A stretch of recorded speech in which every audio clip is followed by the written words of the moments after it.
आता 12वी चिटणीसाची कार्यपद्धती या विषयातील लाभांश आणि व्याज या संकल्पनांचा अभ्यास करणार आहोत। आता लाभांश आणि व्याज या संकल्पनांचा अभ्यास करत असताना यामध्ये लाभांश म्हणजे काय, लाभांश ही संकल्पना कशी अस्तित्वात आली, तो कशा पद्धतीने दिला जातो, लाभांश बद्दल बोलत असताना त्याबाबत कंपनी किंवा कंपनीचं व्यवस्थापन यांचं धोरण काय असावं, त्याचबरोबर नवीन कंपनी कायद्यात लाभांश वाटपाबाबत ज्या काही केलेल्या तरतुदी या घटकाचा अभ्यास आपण करणार आहोत। त्याच पद्धतीनं लाभांश आणि व्याज असा घटक आहे। मग नेमकं व्याज कशाला म्हणायचं, व्याज वाटप कसं केलं जातंय, व्याज कुणाला दिलं जातंय आणि मग व्याज आणि लाभांशमध्ये नेमका काय फरक आहे, या घटकाचा अभ्यास आपण या ठिकाणी करणार आहोत। आता लाभांशाचा अभ्यास करत असताना किंवा लाभांश म्हणजे काय समजून घेत असताना त्याला इंग्रजीत डिव्हिडंड असं म्हटलं जात आहे आणि हा शब्द डिव्हिडियम याच्या अपभ्रंशातून आले। म्हणजे जे व्यावसायिक प्रामुख्यानं 17व्या शतकात इंग्लंडमध्ये औद्योगिक क्रांती झाली आणि या औद्योगिक क्रांतीचे जे अनेक परिणाम झाले त्यापैकी एक परिणाम म्हणजे व्यवसायाचं यांत्रिकीकरण झालं। त्यासाठी मोठ्या प्रमाणात भांडवलाची गरज निर्माण झाली आणि याच्यातूनच वाणिज्य संघटनामध्ये किंवा व्यवसाय क्षेत्रात कंपनी संघटन हा प्रकार अस्तित्वात आला, ज्याचा अभ्यास आपण 11वी मध्ये सविस्तर केला। म्हणजे कंपनीची स्थापना किंवा कंपनीची निर्मिती हे अनेक व्यक्तींच्या सहभागातून झालेले असते आणि ह्या ज्या अनेक व्यक्ती आहेत ज्या कंपनीसाठी लागणारं भांडवल पुरवठा करतात, यामध्ये प्रामुख्यानं कंपन्यांना जे भांडवल असतं हे प्रामुख्यानं 2 मार्गाने येतं, एक स्वमालकीचं भांडवल आणि दुसरं कर्जावर भांडवल। कंपनीच्या व्यवसायासाठी तुम्ही जर कंपनीची आपण 11वी मध्ये भांडवल संरचनेचा अभ्यास केलेला होता आणि या अनुषंगाने बघत असताना कंपन्यांना लागणारं भांडवल कसं असतं, तर या भांडवलाचं प्रामुख्यानं 2 गटात विभागणी केली आणि हे 2 घटक जे आहेत हे 2 घटक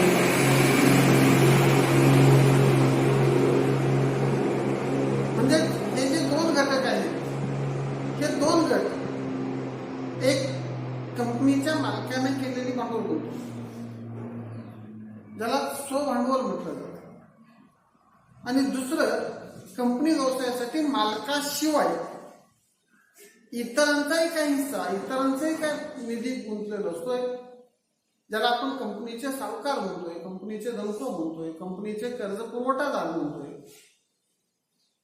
आणि यांनी पुरवलेलं भांडवल असतंय त्याला कर्जाऊ भांडवल म्हटलं जातं।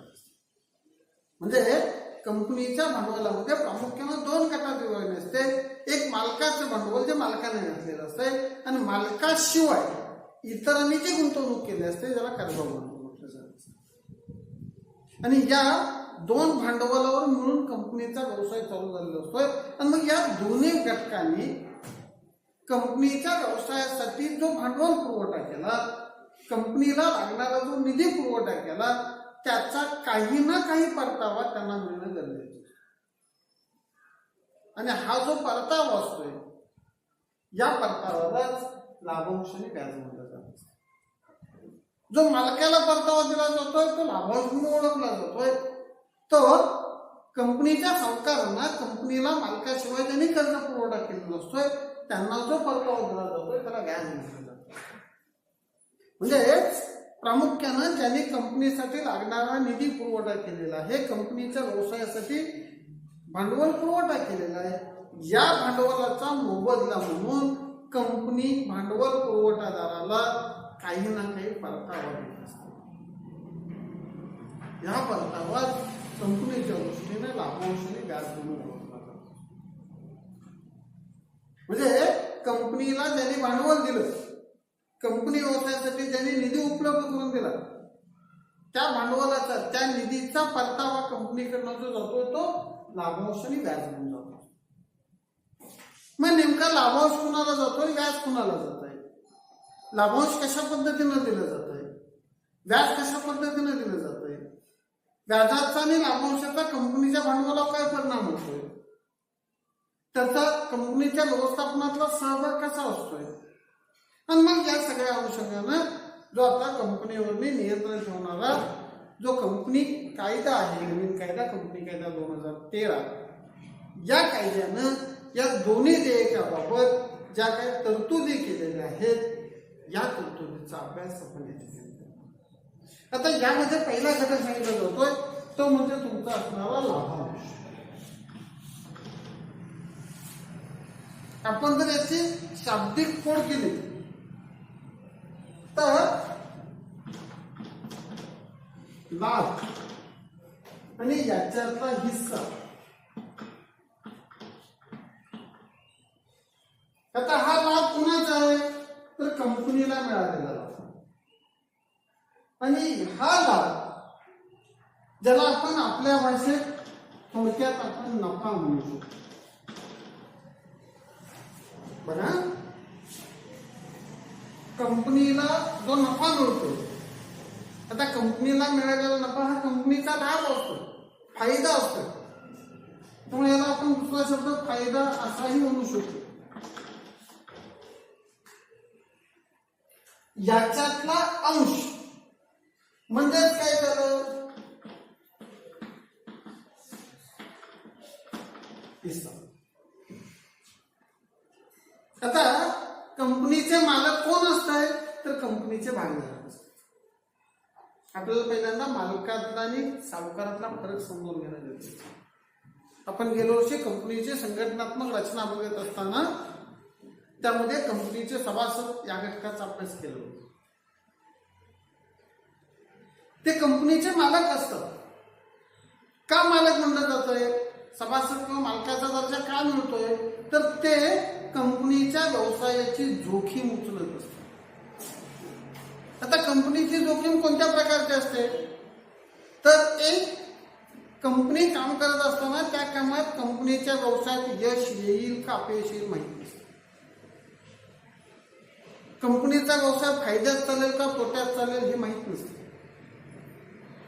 फायदा झाला तर किती होईल, तोटा झाला तर किती होईल हे अंदाज नसतो. झाला तर आम्हाला फायदा होऊ शकतोय, झाला तर तोटा होऊ शकतोय, काही वेळेला काहीच होत नाही, फायदा पण होत नाही, तोटा पण होत नाही. म्हणजे ही अनिश्चितता कंपनीच्या भागधारकांनी कंपनीच्या मालकांना स्वीकारली. अनिश्चित असते. दुसरी जोखीम सांगितली जाते की कंपनी समजा काही कारणानं बंद पडली किंवा कंपनीचा व्यवसाय काही कारणानं बंद झाला तर अशा वेळेला कंपनीत जे भांडवल गुंतवलेलं असतं हे भांडवल परत मिळेल का नाही मिळेल याची कोणतीही हमी भागधारकांना नसते. जेव्हा एखादी कंपनी बंद पडते, कंपनी विसर्जित होते, त्या वेळेला कंपनी कायद्यात सांगितलं कुणाची देणी कशी भागवावी, आणि ही सगळी देणी भागून जर काय पैसे शिल्लक राहिले तर सर्वात शेवटी ते भागधारकांना दिले जात असतात, मालकाला दिले जात असतात.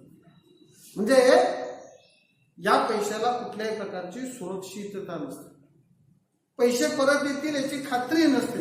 आणि अशा वेळेला म्हणजे एक भांडवल गुंतवणुकीची असुरक्षितता आहे, भांडवलावर मिळणाऱ्या परतफेडीची अनिश्चितता आहे, आणि ही जोखीम कंपनीच्या भागधारकांनी, कंपनीच्या सभासदांनी म्हणजेच कंपनीच्या मालकांनी घेतलेले असते. ते कंपनीचे मालक असतात. आता जर कंपनीचा मालक असेल तर कंपनीला मिळणारा जो नफा आहे हा नफा मालकाला द्यायला पाहिजे. अगदी आपण जर बघितलं कुठलीही व्यवसाय संघटना बघितलं तर व्यवसाय संघटनेचा एक साधा सोपा अर्थ सांगितला जातोय. व्यवसाय म्हणजे काय तर नफा प्राप्तीसाठी केलेली कोणतीही कायदेशीर कृती त्याला व्यवसाय म्हणतात, कायदेशीर व्यवसाय म्हणतात. म्हणजे कंपनीचा मूळ हेतू नफा मिळवणं. आता इतर व्यवसाय संघटनेमध्ये कसं असतंय, मालक आणि व्यावसायिक एक असतोय, पण कंपनीमध्ये मात्र मालकी हक्कात आणि व्यवस्थापनात हरकत झालेली असते. कंपनी वेगळी असते, मालक वेगळे असतात.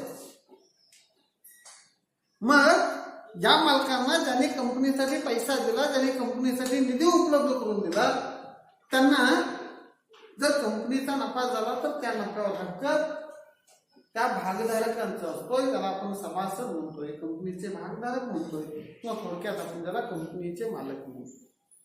आणि या मालकांना कंपनीच्या वर्षभर झालेल्या व्यवसायाच्या झालेल्या उलाढालीच्या अनुषंगानं कंपनीला जो नफा मिळतोय, या नफ्याचा हिस्सा, या नफ्यातील अंश हा भागधारकांना मिळत होतोय. आणि म्हणून लाभांश या दोन्हीचं एकत्रीकरण होऊन आमचा लाभांश असेल. आणि मग याच्यावरून लाभांश म्हणजे काय, तर कंपनीनं केलेल्या व्यवसायातून कंपनीला झालेल्या नफ्यातील जो हिस्सा कंपनीच्या भागधारकांना, कंपनीच्या सभासदांना किंवा कंपनीच्या मालकाला दिला जातोय त्याला लाभांश असं म्हटलं जातं. बघा, लाभांश म्हणजे काय, तर कंपनीच्या मालकाला कंपनीच्या नफ्यातील, कंपनीच्या लाभातील मिळणाऱ्या हिस्स्याला, अंशाला लाभांश असं म्हणतात. आता जर आपण अर्थ बघितला कंपनीच्या लाभातील हिस्सा, आता हा कशावर असतोय, कंपनीच्या लाभावर असतोय, कंपनीच्या नफ्यावर असतो. जर कंपनीला भरमसाठ नफा झाला, हिस्सा जास्त मिळणार. कंपनीला नफा कमी झाला, हिस्सा कमी मिळणार. एखाद्या वर्षी नफा झाला नाहीये, तोटाही झाला नाहीये, भागधारकांना काहीच मिळणार नाही. समजा एखाद्या वर्षी कंपनीला तोटा झाला तरीही मिळणार नाहीये. म्हणजे यामध्ये एक प्रकारची अनिश्चितता असते, एक प्रकारची अस्थिरता असते. अनिश्चितता म्हणजे मिळेल का नाही याची खात्री नाहीये. अस्थिरता म्हणजे किती मिळेल याची खात्री नाहीये. मिळाला भरमसाठ मिळू शकतोय, नाही मिळाला काहीच मिळत नाही. तोटा झाला, 1 वर्ष तोटा झाला, 2 वर्ष झाला, 3 वर्ष झाला, काहीही मिळणार नाही असं म्हणू शकत नाही. गेल्या वर्षी तोटा होता, आम्हाला लाभांश नाही दिला, या वर्षी दिला, नाही होत. कारण कंपनी कधीही स्वतःच्या भांडवलातून लाभांश करू शकत नाही. जर कंपनीला नफा झाला तर, आता हा नफा प्रामुख्यानं 2 प्रकारचा होतो. एक म्हणजे भांडवली नफा आणि दुसरा महसुली नफा, ज्याच्यातून कंपनी लाभांश करू शकते. आता आपण भांडवली नफा आणि महसूल नफा याच्यात खोलात जाणार नाही, पण थोडीशी माहिती. पण भांडवली नफा म्हणजे काय, तर जो नफा काही समोर नसते, काहीतरी बदल झालेला असतो. भांडवलाच्या वस्तू, भांडवली वस्तूंच्या खरेदी विक्रीतून जो होतो त्याला भांडवली नफा म्हणतात. आणि महसुली नफा म्हणजे काय, तर कंपनीचा जो दैनंदिन व्यवसाय असतोय, या व्यवसायातून प्रत्येक वर्षी जो नफा मिळत असतोय त्याला महसुली नफा मिळत असतोय. आपण कंपनीचं आर्थिक वर्ष झालं की वर्षाच्या शेवटी कंपनीचा आर्थिक पत्रकं तयार केली जातात. ह्या आर्थिक पत्रकाची तपासणी केली जाते. तपासणी झाल्यानंतर कंपनीनं दाखवलेला नफा योग्य आहे ही खात्री झाल्यानंतर त्याच्यातून कंपनी भागधारकाच्या मंजुरी म्हणजे लाभांश वाटायचा अधिकार हा कंपनीच्या भागधारकांना आहे, संचालक मंडळाला नाही. फक्त संचालक मंडळ काय करू शकतंय, तर आपली शिफारस करू शकते की बाबांनो या पर्सेंटेज पर्यंत 20%, 50%, 80%, 200% किती, याच्यावर बंधन नाही. शिफारस करण्याचा अधिकार संचालक मंडळाला. आणि हे संचालक मंडळ कंपनीच्या वार्षिक सभेमध्ये कंपनीची आर्थिक पत्रकं तयार करत असतात. आर्थिक पत्रकाची मांडणी केली जात असते, त्याची तपासणी केलेली असते आणि ही तपासणी लेखापरीक्षण झाल्यानंतर कंपनीचा अंतिम नफा झाल्यानंतर या नफ्याची विभागणी केली जाते. होणारा सगळा नफा कंपन्या लाभांश रूपाने वाटत नाहीत. लाभांश किती वाटायचा, कसा वाटायचा, ज्याला आपण लाभांश धोरण म्हटलं जातं, डिव्हिडंड पॉलिसी म्हटलं जातं, ही लाभांश पॉलिसी कंपनीचं व्यवस्थापन मंडळ निश्चित करत असतं. त्याच्यातनं वाटप योग्य नफा काढला जातोय. काय वेळेला काय होतं, कंपनीला नफा दिसतोय. आता असं नाही आहे की कंपनीला नफा झाल्यानंतर प्रत्येक वेळेला त्यांना लाभांश वाटलाच पाहिजे असं बंधन नाहीये. तर झालेल्या नफ्यातील वाटप योग्य नफा शोधला जातो. आम्ही किती नफा वाटू शकतोय, कारण लाभांश वाटप करत असताना तेवढा निधी कंपनीच्या व्यवसायातनं थेट बाहेर जातो. म्हणजे असं नाहीये लाभांश जाहीर केलाय आणि दिलेला. एकदा तुम्ही लाभांश जाहीर केला, वार्षिक सभेने मंजुरी दिली की कायद्यातील तरतुदीनुसार 30 दिवसाच्या त्याचं वाटप होणं कायदेशीर बंधन करायचं. म्हणजे तेवढी रोकड रक्कम, रोख निधी कंपनीच्या व्यवसायातून बाहेर जात असतोय आणि मग कंपनीची आर्थिक क्षमता, कंपनीची आर्थिक कुवत या घटकाचा अभ्यास करून कंपनीच्या विस्ताराचं धोरण निश्चित करून कंपनीची लाभांश धोरण निश्चित केलं जात असतंय आणि या धोरणानुसार कंपनी किती नफा वाटू शकते त्याची शिफारस कंपनीचं संचालक मंडळ कंपनीच्या वार्षिक सभेला करत असते. आणि ही शिफारस झाल्यानंतर ज्यावेळेला कंपनीची वार्षिक सभा होते, वार्षिक सभेमध्ये त्या ठिकाणी लाभांशाचा दर निश्चित केला जातो. आता हा दर निश्चित करत असताना कंपनीच्या सभासदांना वार्षिक सभेला लाभांश दर ठरवण्याचा अधिकार आहे, पण त्याच्यात पुन्हा एक बंधन असं आहे की संचालक मंडळानं जी शिफारस केलेली आहे याच्यापेक्षा जास्त दर तुम्हाला लाभांश म्हणून देता येणार नाही. म्हणजे समजा कंपनीच्या संचालक मंडळाची शिफारस असेल,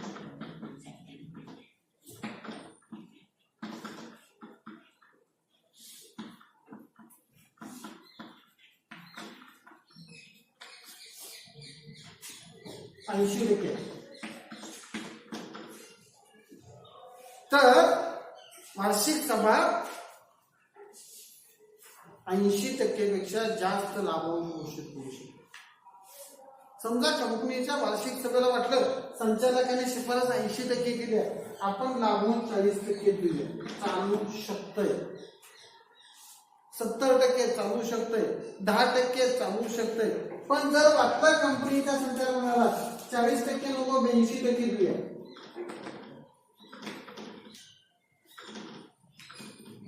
90% देऊया,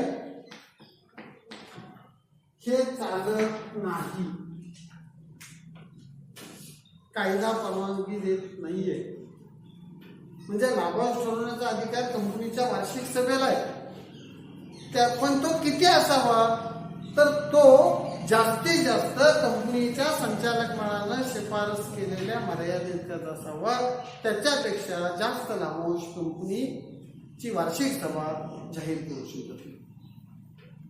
म्हणजे थोडक्यात लाभांश म्हणजे काय, तर लाभांश म्हणजे कंपनीच्या नफ्यातील कंपनीच्या भागधारकांना दिला जाणारा हिस्सा, कंपनीच्या नफ्यातील अंश हिस्सा, त्याला लाभांश म्हटलं जातं. आता आपण लाभांश म्हणजे काय बघितलं, साधारणतः लाभांशाची पार्श्वभूमी बघितली आणि त्यानुसार आपण फक्त हे घेतलं की लाभांश म्हणजे काय. तर लाभांशाचा साधा सोपा आपल्या दृष्टीने अर्थ असे होता की कंपनीच्या नफ्यातील कंपनीच्या मालकाला, कंपनीच्या सभासदांना, कंपनीच्या भागधारकांना दिला जाणाऱ्या हिस्स्याला लाभांश म्हटलं जातं. आता हे बघितल्यानंतर त्याच्यात अनेक संकल्पना येते, अंतिम लाभांश आणि अंतरिम लाभांश, दोन पाहिजे लाभांश. आता अंतिम लाभांश आणि अंतरिम लाभांश म्हणजे काय, तर अंतिम लाभांश, अंतिम ज्याला आपण काय लाभांश असंही म्हटलं जातं. ज्यावेळेला कंपनीचं आर्थिक वर्ष पूर्ण होत आहे, कंपनीची हिशोबपत्रकं पूर्ण केली जातात, अंतिम झाल्यानंतर कंपनीचा नफा निश्चित होतोय आणि हा नफा निश्चित झाल्यानंतर जो लाभांश वाटप केला जातोय त्याला अंतिम लाभांश म्हणलं जातं. वार्षिक लाभांश म्हणलं जात असतं. वर्षाच्या नंतर, वर्ष झाल्यानंतर वार्षिक सभेनंतर केला जातो. तर दुसरा लाभांशाचा प्रकार जो सांगितला जातोय तो अंतरिम किंवा मध्यावधी लाभांश असं म्हटलं जातं. आता मध्यावधी लाभांश म्हणजे काय, तर कंपनीला अचानकपणे मोठ्या प्रमाणात नफा झाला, अचानकपणे, आणि भविष्यात तेवढा नफा होण्याची शाश्वती असेल,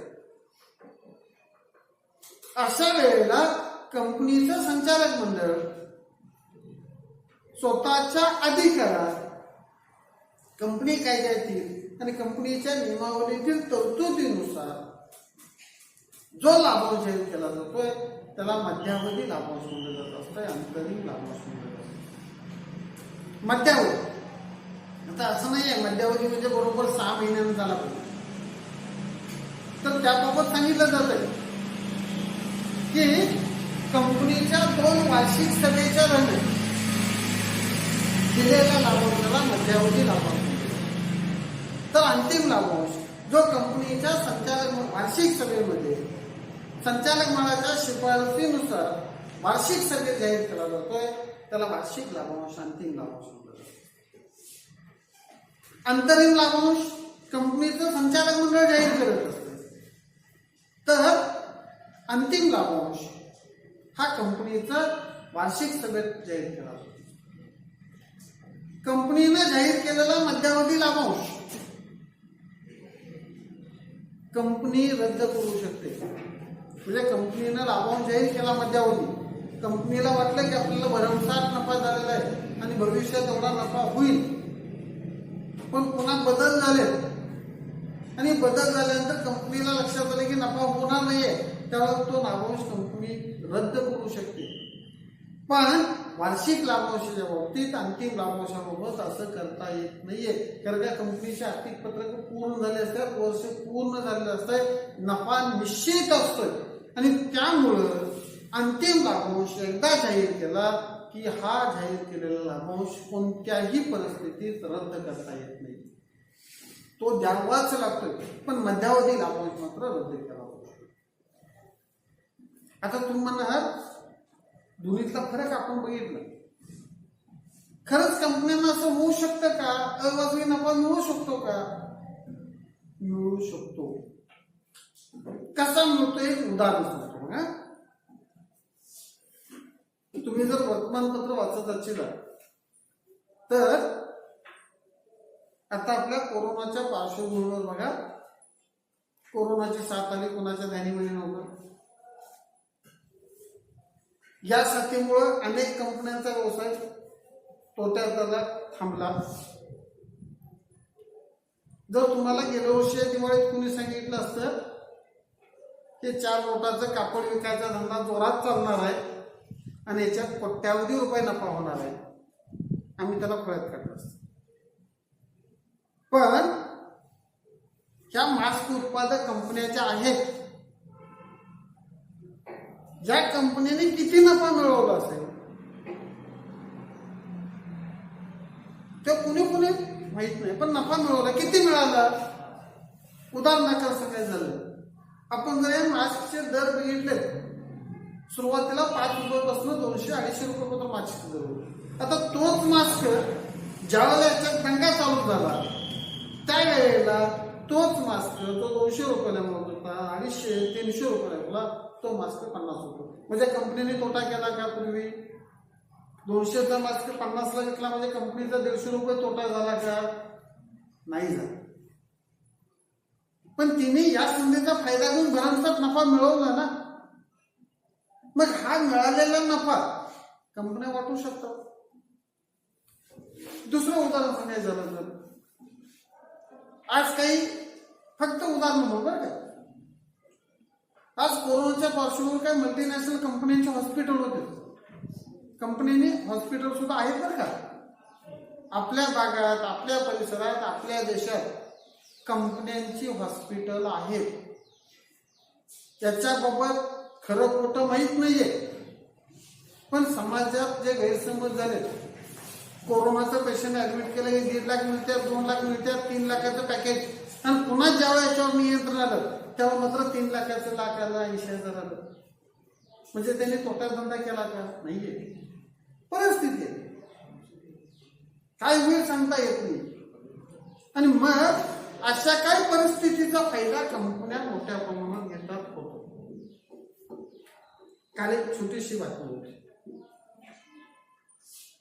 जगातल्या एका पोलीस खात्यानं जगाला इशारा दिला, बाजारात 2 महिन्यात कोरोनाची लस येणार, आणि या कोरोना लसीच्या अनुषंगानं इशारा असा दिला आहे की या लसीमध्ये काहीतरी भेसळ होण्याचा धोका आहे, आणि ज्याच्यातून काही वेळेला ग्राहकाची फसवणूक होण्याची शक्यता आहे.